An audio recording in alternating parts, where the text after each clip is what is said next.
பார்க்கிற பார்வை அப்படியே உடனே எடுத்துக்கணும். அந்த பார்வையை கொஞ்சம் நீட்டி பார்த்தாலும் குத்தமா போய். முதல் பார்வை அனுமதின்னு சொல்லி அதை ரொம்ப நேரமா நீட்டிடக்கூடாது, அந்த பார்வையை கொஞ்சம் நீளமாக்கிடக்கூடாது. நபித்தோழர் நபியை சந்திக்க வருகிறார். வர்ற வழியில ஒரு பெண் மீது பார்வை விழுந்துச்சு. அந்த மனிதருடைய பார்வை விழுந்துச்சு யதார்த்தமா. அந்த விழுந்த பார்வையை மீட்ட முடியல. சில நேரங்கள்ல நம்ம சக்தி தாண்டி சிலது நடந்தது, மீட்ட முடியல. மீட்ட முடியாம கொஞ்சம் அப்படி தடுமாற உடனே சுதாரிச்சு மீட்டி திரும்புவார். திரும்புனா பக்கத்தில் இருக்கிற சோத்துல நெத்தி அடிச்சு நெத்தி உடைஞ்சு ரத்தம் வலியுது. நெத்தி உடைஞ்சு ரத்தம் வலியுது. அவருக்கு ஒரே கவலை. அவர் வர்றது முகமது ரசூலுல்லாஹி ஸல்லல்லாஹு சந்திக்க வருகிறார். பெருமானார்கிட்ட போய் என்ன சொல்றது? முதல்ல நம்ம அவங்ககிட்ட போய் சந்திச்சு துவா வாங்கணும்னா நெத்தியை உடைச்சதுக்கு காரணம் சொல்லணுமே. காரணம் அழகான காரணம் இல்லையே. ஒரு பெண்ணை பார்த்தேன் திரும்பினா நெத்தி அடிச்சுட்டுண்டா சொல்றது.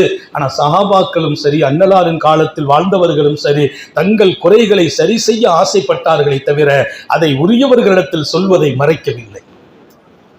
அவர் வந்தார், தர்பாருக்கு வந்தார். வந்தது மற்றதெல்லாம் விட்டுட்டார்.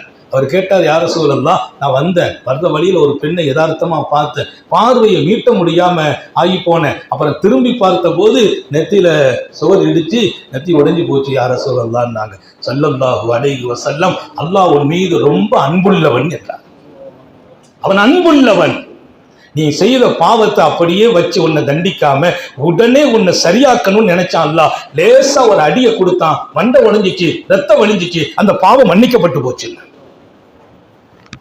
நான் நினைக்கிற நெத்தி ஏன் உடைஞ்சிச்சு, ரத்தம் ஏன் வந்துச்சு? அந்த இரத்த சொட்டில் உன் பாவத்தையும் அழித்தான் அல்லாஹ். அது எல்லாரோடையும் அப்படி நடக்கிறது இல்லை அல்லாஹ். புனிதமானவங்களோடு இன்னைக்கெல்லாம் ஒரு அந்நிய பெண்ணை பார்த்துட்டா மண்டையை உடைச்சு ரத்தம் கட்டி ரத்தம் வழியணும், நெத்தி கட்டு உடையணும்னா நிறைய பேருக்கு நெத்தியே இருக்காது.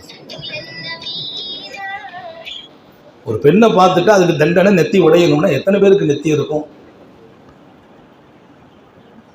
செய்யறது இல்லை. وَلَوْ يُؤَاخِذُ اللَّهُ النَّاسَ بِمَا كَسَبُوا مَا تَرَكَ عَلَى ظَهْرِهَا مِنْ دَابَّةٍ وَلَكِنْ يُؤَخِّرُهُمْ إِلَى أَجَلٍ مُّسَمًّى.